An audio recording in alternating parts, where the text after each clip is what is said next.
You just got your paycheck, but in just 48 hours, 80% of it is gone. Not for luxuries, but for a 15% increase in rent, suffocating health insurance, and a car loan with ever-increasing interest. In the United States in 2026, earning $100,000 a year is no longer a ticket to the upper class. In many major cities, it's simply a means of survival.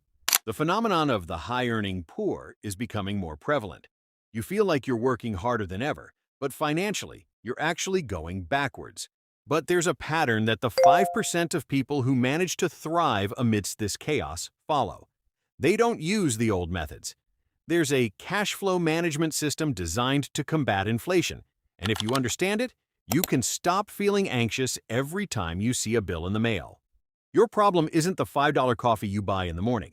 The problem is the structural trap. According to a recent report, credit card debt in America has reached an all-time high. Why? Because for many, credit cards are no longer a means of convenience, but rather a means of survival to cover the unreasonable rise in food prices. Plus, we live in the subscription economy era. Without realizing it, you're paying a lifestyle tax to Apple, Amazon, and even that gym membership you rarely visit. When combined with accrued student loan interest, you're not managing money, you're managing delayed financial stress. Why does this happen? The answer lies in three main pressures acting simultaneously in this system. First, as professionals, we must look at the data objectively.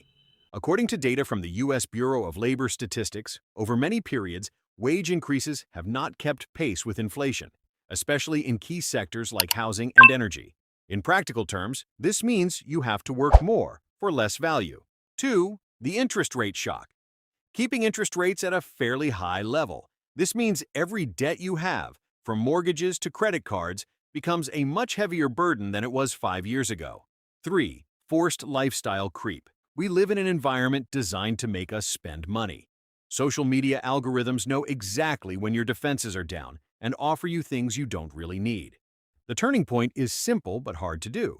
You have to stop thinking of your money as a spending tool and start seeing it as a survival tool.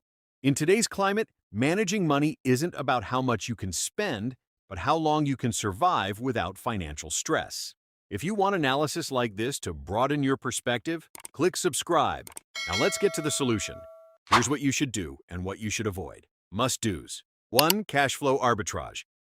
Try looking at your money from a different perspective. It's not about how much you have, but where it's leaking. If you have debt with interest rates above 7%, that's not just installments. That's active leakage. Every month, your money is decreasing before you even have a chance to use it. And this is often the opposite. Many people start investing.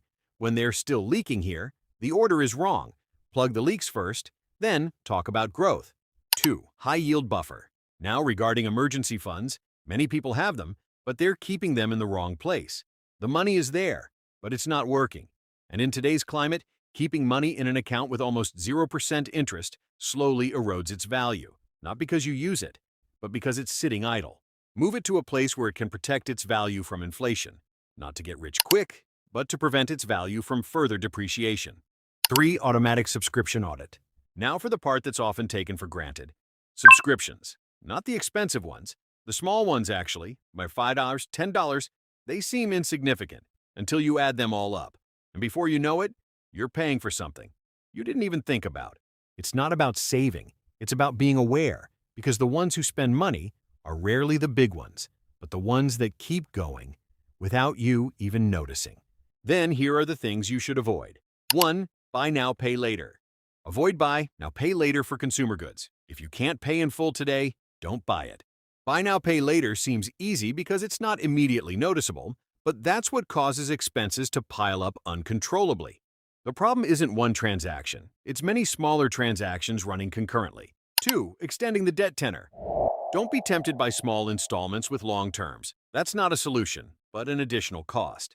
The longer the term, the higher the total interest you pay. This means you're paying more for the same item. And while the installments are running, a portion of your income is locked into the future. If you stick with the same old patterns, the results likely won't change. It's not because you're not working hard enough. It's because your financial system isn't strong enough to handle the current situation.